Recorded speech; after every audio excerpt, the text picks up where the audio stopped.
travel to Defiance, Ohio to play the Yellow Jackets of Defiance College in the final week of the regular season. On this day, it would be W&J's aggressive defense that would give the Presidents their 7th consecutive victory. The Presidents' defensive unit, led by freshman linebacker Kevin O'Malley and senior defensive tackle Dan Primrose, held Defiance to just 126 yards. O'Malley continued to emerge as one of the defense's most impressive enforcers, recording 9 tackles, including 5 solos, 3 assists, and 1 for a loss. Primrose added 6 tackles, recorded 1 sack and 4 tackles for losses, and caused 1 fumble. 2 W&J defenders scored to round out W&J's defensive performance on the day. DJ Valente forced a safety from the Defiance 1-yard line in the 3rd quarter, while linebacker Harry Silvers returned an interception 35 yards for a touchdown.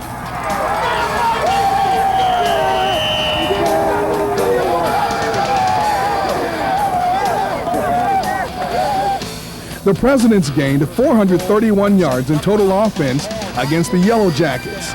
Jake Williams rushed for 145 yards and 1 touchdown on 25 carries.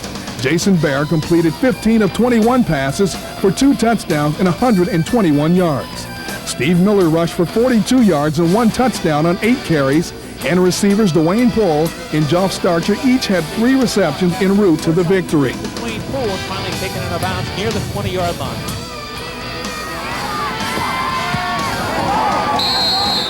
The 37-7 win over Defiance capped an 8-1 regular season and gave the Presidents their 8th consecutive invitation to the NCAA Division III championship playoffs.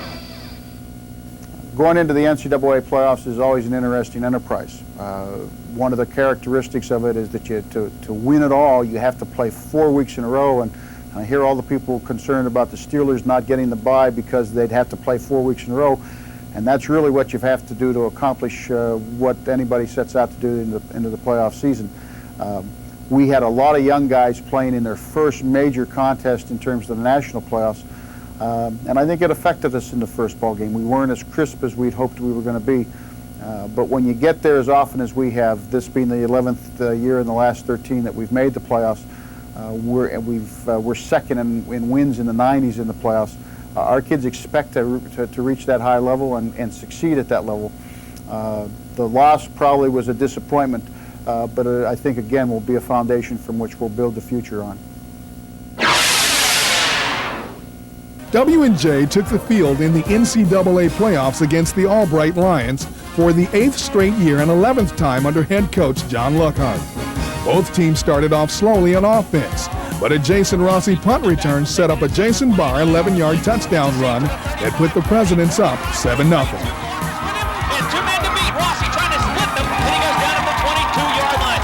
Great return by Rossi.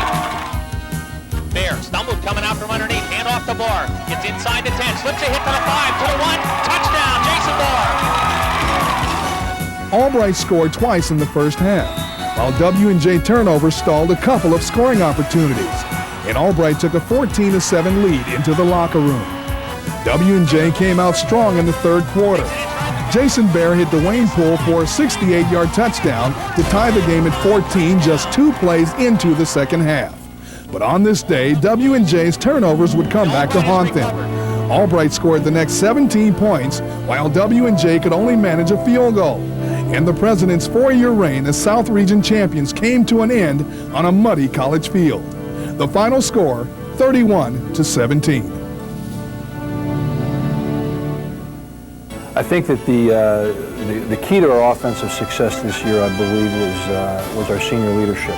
Obviously, Jason Bear coming back was a real plus for us in terms of the leadership and in terms of statistics and what he did for the offense and how he moved the football around to different people. I think Ronnie Bodner obviously was an unsung hero, having played there for 3 years at tight end and been able to block and catch and do the things that you want tight ends to do with leadership. He had a great impact in our program in this season also. Jake is going to graduate as the 2nd leading rusher in W&J history, and having missed 10 football games because of an injury over his career indicates how much of an impact he had in our entire program. Our seniors this year included Dan Primrose. And Dan was our All-American nose tackle. certainly is going to be irreplaceable. Dan has done everything that we've asked him to do. Our defense certainly revolves around Dan Primrose. We asked him to stop the run. We asked him to rush the passer, and both of those things he's done very well in the past few years. Doug Sleever was our drop end, and Doug was a very intense player who certainly played every play like it was the most important play in his football career. Doug is also going to be missed because of his enthusiasm and his ability to motivate the other players around him. We lose two secondary people. Darren Moll was our strong safety and a returning starter for us, and he solidified our secondary. We were very young at the beginning of the year with the secondary, and Darren was the player that solidified that for us. George Lewis was our starting cornerback, and we're going to miss George because of his ability to cover people one-on-one, man coverage, which allows us to blitz and get after people. Our senior backups are also going to be missed, and those are Rig Allen at the linebacker position, Danny Banks in the secondary, and Ed Shawley on the defensive line. We have a fine group of seniors. This group has won 40 games in their careers, 4 conference championships, been to the NCAAs 4 times, and been a part of 7 NCAA victories. They come in all dimensions and sizes. Many of them had their first extended playing time this year, and they gave us great effort, good leadership, and again, kept the tradition of W&J football going. In the August heat, these young men stepped onto the storied turf of College Field, a young team said to be rebuilding. But in the November cold, as they stepped off that field and hung up their helmets, they had become a part of that storied past, the tradition of excellence that is W&J football. W&J football, a rush of adrenaline between the goalposts of pride and dedication. More than a game, it's where you first learned courage, to strive, to succeed.